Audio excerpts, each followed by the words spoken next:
Welcome back to another episode of Fishing Cornwall. Today we're going to be learning how to pole fish for silvers. It was quite a hard day's pole fishing.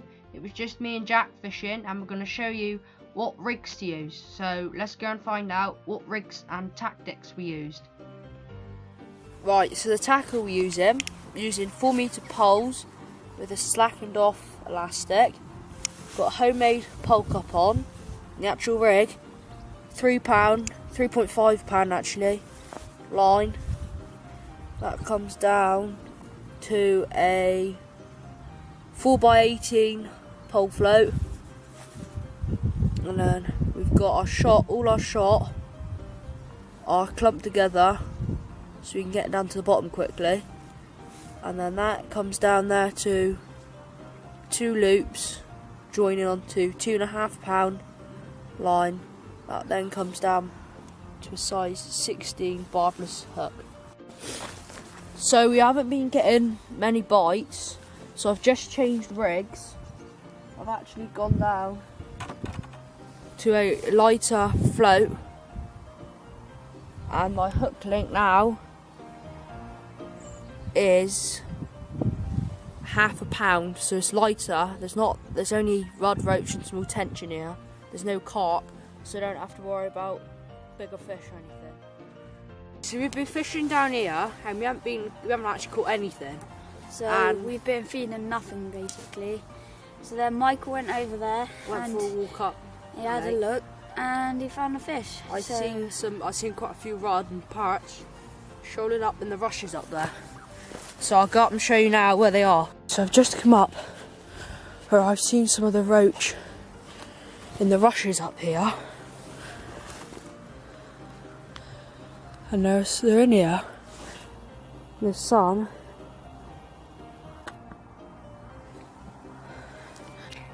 Can't see, but there's some.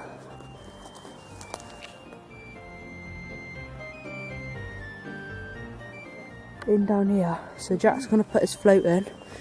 Just put the pole up. Come up here, Jack, it's better. How deep are you fishing? Right, drop that in there slowly. It's better up here, Jack. Give it a little bit of a flick. Give it a little bit of a flick. Yeah, drop it there.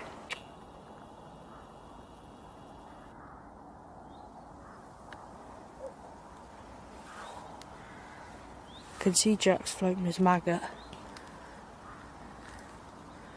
You want to go a bit in more in the rushes, Jack? So he's got one. So we've got first one of the day. It's the first fish of the day.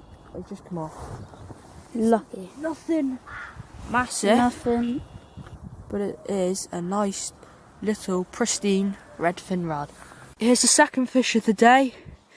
It's a little small roach. Whoa. Put him in the keep net. Gone, that's 2 roach now. Well, he hasn't gone, he's still in the net, and yeah. Right, so there's another roach, but now the weather's taken a change for the worst.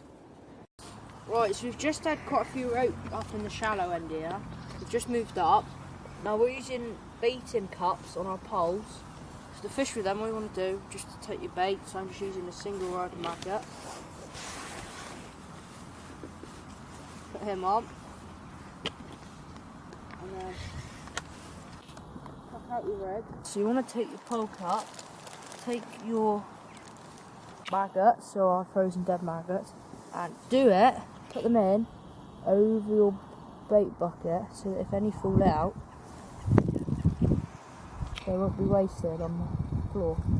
So I put them in, and I'll just put a little bit of ground bait over the top of mine, a little bit of red swim stem ground bait.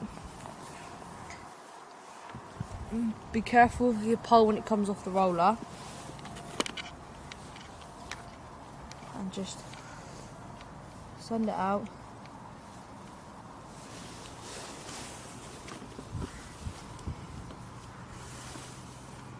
Send it out, lift up your pole rig, put the rig where you want it, and then put your cup over the pole, blow the float, and then tip your bait in, and then you're fishing. Now that's a good way if you want to be feeding in a tight area, which I am. I'm going to be feeding in a very tight area with a roach and rod in here.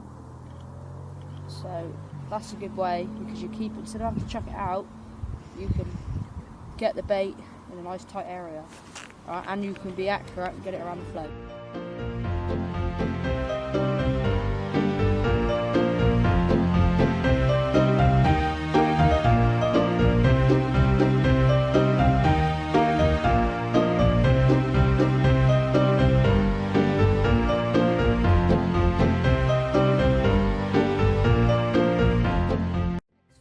It's been a hard day's fishing. We've only had between, what would you say, 15, 20 About roach? 15. 20 roach and rod. It's been really hard. We've been fishing on the pole with a maggot and corn. Caught the majority of them on the maggot. But this is our first time being here, so this is our first time fishing at this lake. So we didn't really know what the lake was like, how it fished, what the best methods and all were for it. So I thought we'd give it a go. At least we caught something. next time we'll bring a feeder rod. I think next time we'll bring the rods and fish from this bank against the rushes over there. Right, thanks for watching. Bye.